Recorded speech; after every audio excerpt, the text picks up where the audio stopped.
আসসালামু আলাইকুম রহমতুল্লাহি ওয়া বারাকাতুহু। সম্মানিত ভিউয়ার্স, আজকে আমরা এসেছি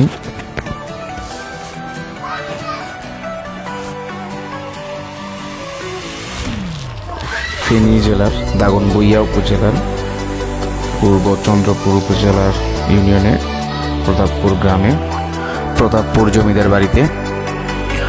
প্রতাপপুর জমিদার বাড়িটি প্রায় 13.5 একর জমি নিয়ে অবস্থিত।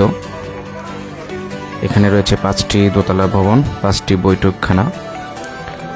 এই দুই ভবনের মাঝখান দিয়ে সরু রাস্তা দিয়ে যদি আমরা একটু ভেতরে যাই, সেখানে আমরা একটি উঠান দেখতে পাব।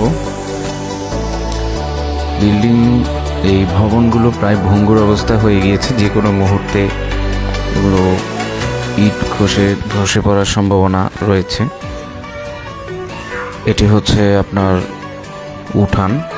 এখানে একতলা ভবন রয়েছে এবং এটি হচ্ছে দোতলা ভবন বিশিষ্ট।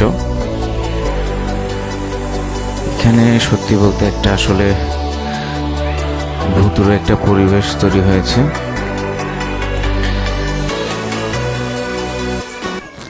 আমরা যখন গিয়েছিলাম আসলে তখন কেউই ছিল না। সত্যি বলতে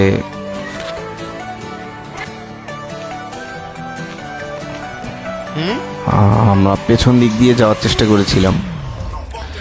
এই ভবনটি সত্যিই ভয়ঙ্কর। এর উপরের যেই ছাদ রয়েছে সেগুলো ভঙ্গুর অবস্থায় পড়ে রয়েছে। আচ্ছা, ভালো কথা, আপনাদেরকে একটি বড় কথা জানানো হয়নি। আসলে এই ভবনটি কিন্তু নির্মিত হয়েছিল 1228 বঙ্গাব্দের 13ই ফাল্গুন। যিনি নির্মাণ করেছিলেন তার নাম হচ্ছে রামনাথ কৃষ্ণ সাহা। আমরা একটু ভবনের ভেতরে যাওয়ার চেষ্টা করছি। আমার সত্যি বলতে অতটা সাহস নেই, তারপরও চেষ্টা করেছি আপনাদেরকে ভেতরে গিয়ে একটু দেখানোর জন্য কি রয়েছে। দেখুন কি অবস্থা।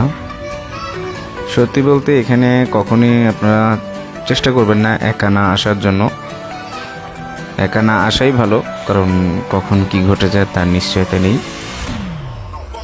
আমরা এখানে আসলে এসেছিলাম দুজনে, আমি এবং আমার বন্ধু শাওন একসাথে এসেছিলাম, কারণ কখনোই আমার একা যাওয়ার সাহস ছিল না। যদিও একা যাওয়ার প্ল্যানিং ছিল, ভাগ্যক্রমে শাওন আসাতে যুক্ত হয়ে গেল।